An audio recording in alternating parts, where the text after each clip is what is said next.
Hello दोस्तों, आज की कहानी है जिस्म की भूख भाग 70। सिद्धांत के एक्सीडेंट की खबर से रानी माँ कुछ देर तो हिल ही नहीं सकी अपनी जगह से।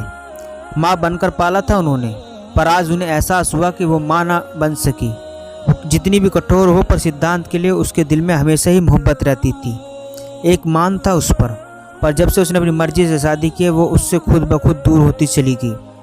कितना अलग कर लिया था उसने खुद को कि इतनी बड़ी खबर भी बात गवारा न समझा। उन्होंने फ़ौरन फ़ोन करवाया और इधर फ़ोन विक्रांत के हाथ में था कि वह सिद्धांत का मोबाइल तो टूट चुका था उसी एक्सीडेंट से। रानी माँ का नाम देखकर सिद्धांत के चेहरे के रंग बदल गए। उसने विक्रांत को देखा जो उस वक्त भागने की फिराक में था। खा जाने वाली नज़र उस पर डालते फ़ोन रिसीव किया जो कट चुका था। कहिए माँ, आज कैसे आपको याद आ गई मेरी? सिद्धांत की आवाज़ में बेरुखी थी जिसे वो बखूबी समझ चुकी थी। फिर भी खुद को नॉर्मल करते हुए धीमी लहजे में बोली, सिद्धांत नाराज़गी अपनी जगह, पर रिश्ते अभी भी कायम हैं ना हमारे।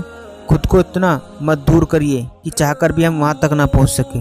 आपके साथ या बहू रानी जी के साथ जो भी किया हमने, उसकी हम माफ़ी तो नहीं मांग सकते, पर हम पछतावे की जद में हैं। और क्या ये माफ़ी नहीं कि हमने तो उन्हें भी वही मान लौटा दिया जिसकी वो असल हकदार रही है। देर से ही पर हमें समझ में आ गया, हमने ना सिर्फ उनके बल्कि आपके साथ भी नाइंसाफ़ी करते रहे। थोड़ा रुककर उन्होंने सिद्धांत के रिएक्शन का इंतज़ार किया, पर वो खामोश था। सिद्धांत, आपने तो हमें एकदम से बेगाना कर दिया। एक वादा किया था आपकी माँ से, कभी आपका साथ नहीं छोड़ने का, पर शायद वो वादा हम खुद ही नहीं निभा पा रहे। जिंदगी में पहली बार उनकी आवाज़ में नमी आई थी। सिद्धांत के दिल पर छाई नाराज़गी की परत चटकने लगी थी। उसकी आंखें आप ही नम हो गई।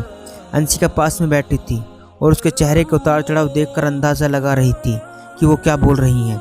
उसने उसकी आंखों की नमी देख ली थी, इसलिए तो उसके हाथों पर अपना नरम हाथ रख दिया।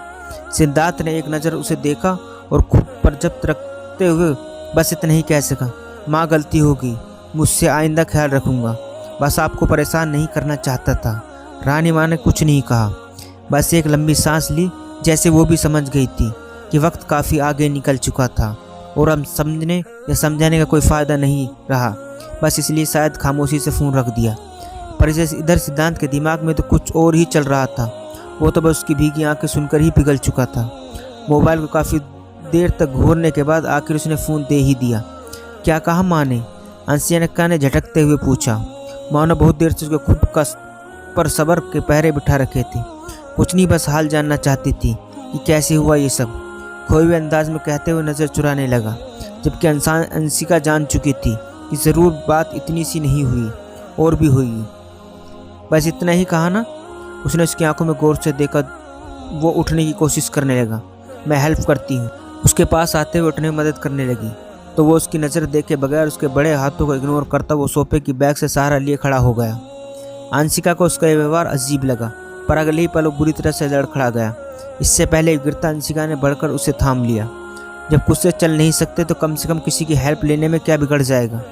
झुंझलाते हुए बोली तो वो खामोशी से सामने देखता रहा।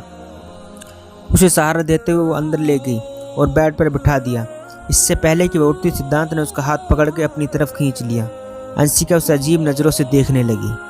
तुम्हारे लिए सबसे बदगुमान हो गया हूँ, अपनों को छोड़ दिया हूँ इस उम्मीद और आस में कि तुम भी मोहब्बत करती हो मुझसे, मगर न तो अपना फैसला सुना दो ताकि मुझे बार बार न मरना पड़े। एक ही बार क्यों नहीं मार देती? ऐसे तिल तिल कर जीने से बेहतर है ना? अंशिका की नज़रें झुक गई, जबकि बाहर से आते विक्रांत के कदम वहीं ठहर गए। वो वापस वहीं से लौट गया।